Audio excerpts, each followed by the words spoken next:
Here are 6 reasons why you should consider this, the Gen 1 Tiger 800 XR.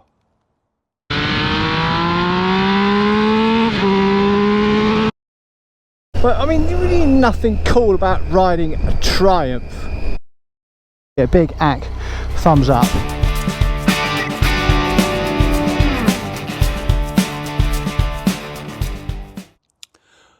The original Tiger released in 2010. It went from 2010 to 2014 and then it's split between 2 models. The road-going versions are the XRs, which is this is the base version. They had various versions of the XR, and the more off-road focused versions, the XC. We're going to be talking about the road-going versions, obviously, because this is the XR, and the XR basically had 3 versions, all using the same chassis and motor, just simply with different specifications. The XR came with Nissin brakes, shower suspension, no adjusting at the front, preload only at the rear, simple ABS and traction control, no IMU, a simple 12-volt socket at the bars, and quite frankly sod all else. Next up the range was the XRX, which included self-cancelling indicators, riding modes, cruise control, centre stand, hand guards, comfort seat, adjustable screen and a second 12-volt socket, but unfortunately it weighs 3 kilos more than the base XR. At the top of the range was the XRT. This added LED fog lights, a third 12-volt socket, a third 12-volt socket, heated seats, heated grips, pannier rails, a GPS mount, tyre pressure monitoring system, radiator guard, machined brake reservoir, and a 650-watt alternator to basically handle all the extra goodies they put on it. However, it's 9 kilos heavier than the XRX and a whopping 12 kilos heavier than the base XR. Triumph also did a off-road focused version of this, which is called the XC, which featured fully adjustable WP suspension, engine bars and a radiator guard. Right, finally, 6 reasons why you should consider this, the Gen 2 Tiger 800 XR. It's lighter and quicker than its siblings, which includes the 850 Sport and the current 900 series. The XR weighs in at 213 kilos wet, the XRX 216 kilos, and the XRT an absolute whopping 225 kilos.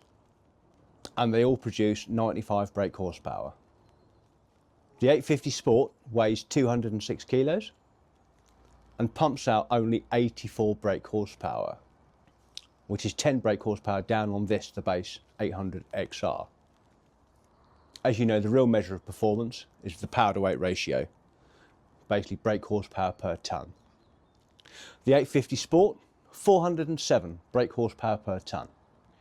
The 800 XT, 417. The 800 XRX, 435. And this little beauty, 441.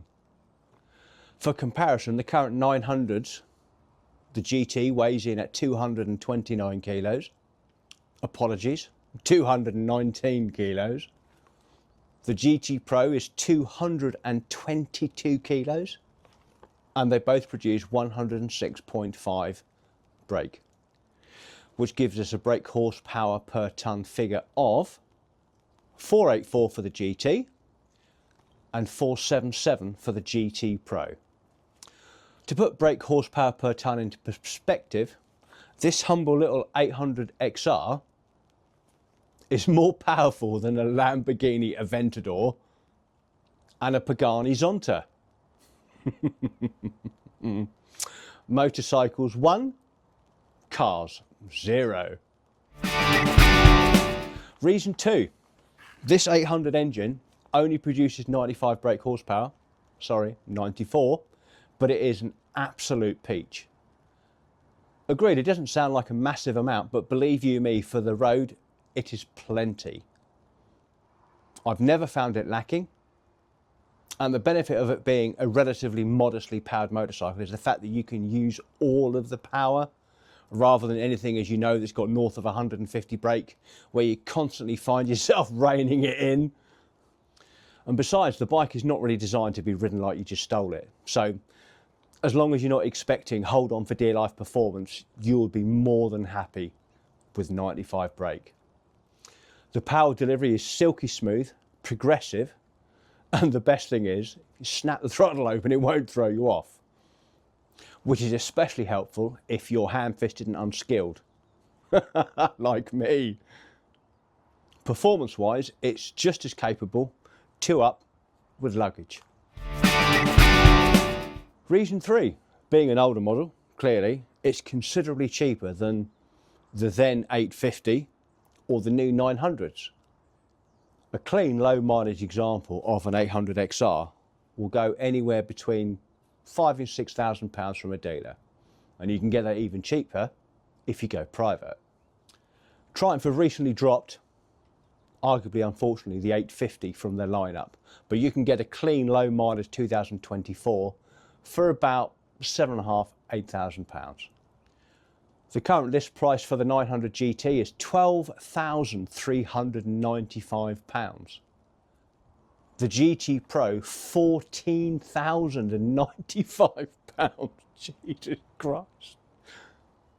If you're not bothered by having the latest new piece of kit with all the bells and whistles, you could save yourself anywhere in the region from at least £6,000.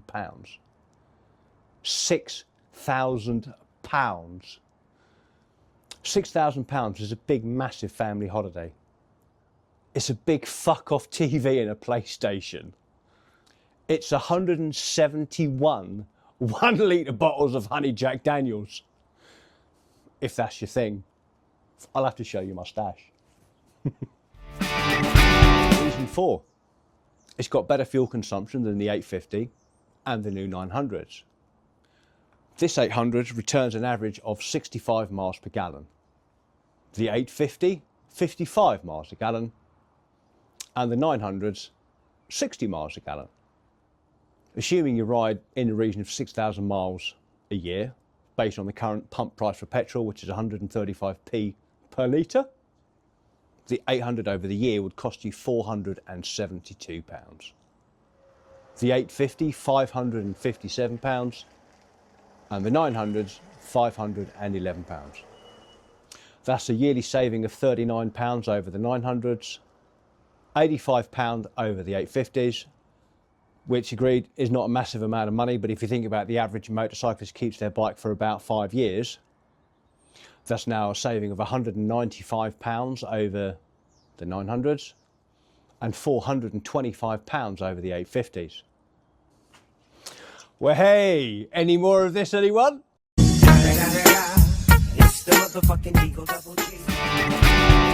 Reason 5, it's got proper old school analog clocks, specifically an analog rev counter.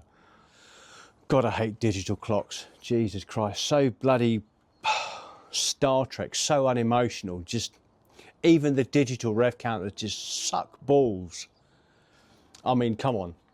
Have a look at this picture I'm putting up on screen of the proper old school analog rev counter here, as opposed to the new Tigers, which quite frankly, I'm sure you agree, are just fucking ugly. And the final and arguably the most important reason why you should consider this Generation 2 Tiger 800, specifically the road going version XR, is this absolute beauty is mine. I own it. It's my bike. And quite frankly, if that's not a reason why you should get one, I don't know what is. Anyway, thanks for watching. Please click like, ding the notification bell and subscribe. Cost you absolutely nothing, but it shows your support for this humble little channel with this old git just talking absolute bollocks, quite frankly, about motorbikes. If you've got an 800, if you've got any queries or questions about 800s, or want to ask me anything, please put a comment down below. You can be as horrible as you like, quite frankly. You know, I'm thick-skinned, Gen X and all that. Anyway, thanks for watching. See you on the next one.